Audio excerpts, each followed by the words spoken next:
Susan Winebrenner, and I'm welcoming you to this program to help you understand how to best parent children who are struggling to learn in school. All of the suggestions are described in this book called Teaching Kids with Learning Difficulties in Today's Classroom, co-authored with Lisa Kiss, and we understand what the issues are. And I'm going to perhaps sound very simplified as I explain them to you, but I'm going to ask you first to humor me by folding your hands. You always fold your hands that way.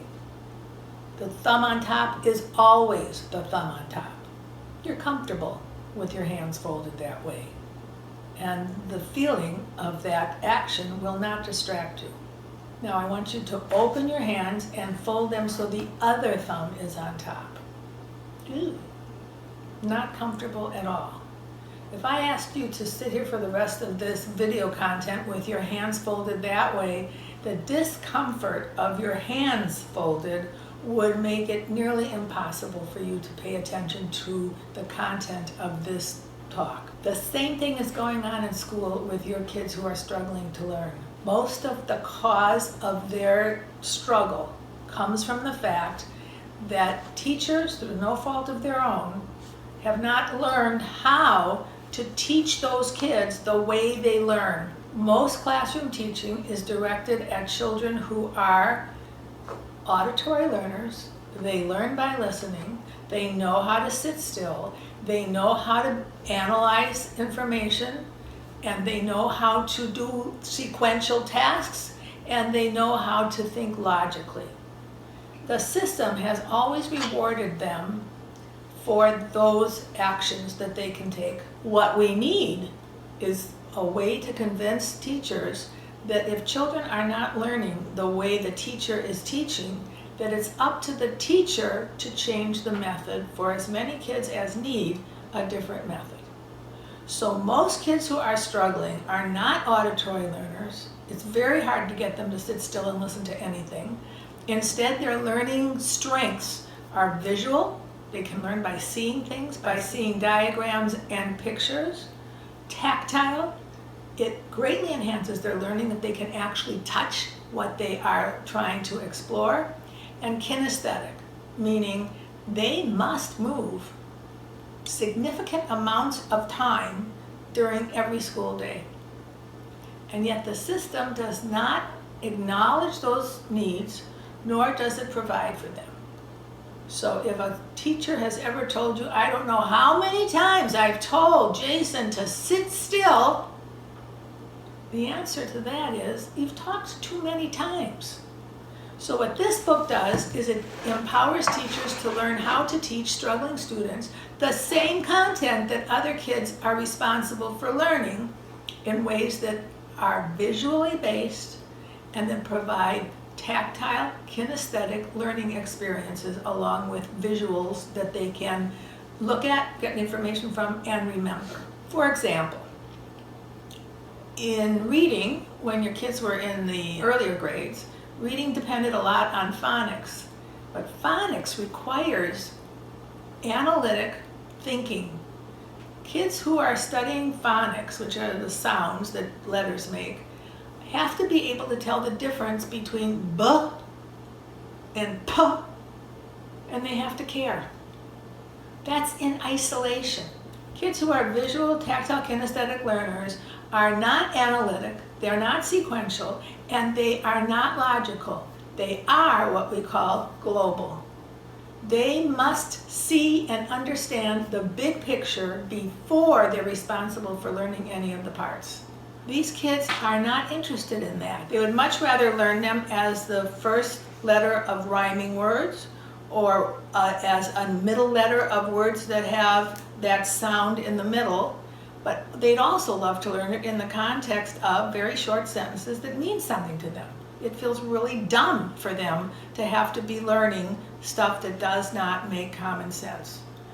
These children, and sometimes into adults, there might be somebody in your home who does the same thing, will not read a book until they look at the last few pages. What is that? Well, there's a really good reason for that. Since reading is often a struggle for global learners, They don't want to plow through a whole book if they don't like the ending. They want to be able to enjoy the ending, and therefore if they read the ending and they think, I'm not going to like this, then they won't read the book. Auditory readers, on the other hand, love figuring out from one page to the next or from one chapter to the next what's going to come next. That's their analyzing skill. And they just truly enjoy the challenge of figuring out the plot and the information and the characteristics of the characters, etc.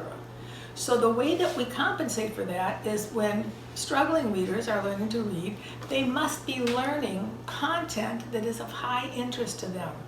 Because even though they might have the same struggle with learning the skills of reading, if they're learning about something that's important to them and pleasurable, they'll be much more likely to stick to it.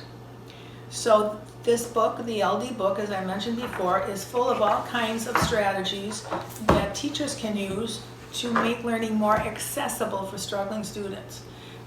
It's very important that the people, the adults in these kids' lives, do not give them the impression that they're less intelligent than kids who are successful, because that is not true.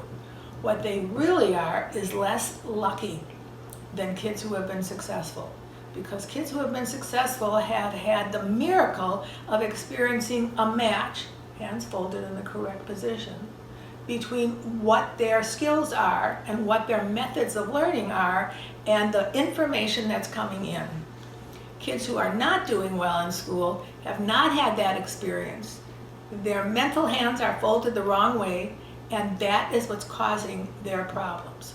So I'm hoping that this is at least turning on a little light in your head and making you think, yeah, I think there's something to this. So it's very important that these children do not feel that they're dumb, stupid, or incapable until they experience the miracle of learning the content in ways that are compatible with their learning strengths. And this book is full of specific strategies that teachers can use to make those things happen.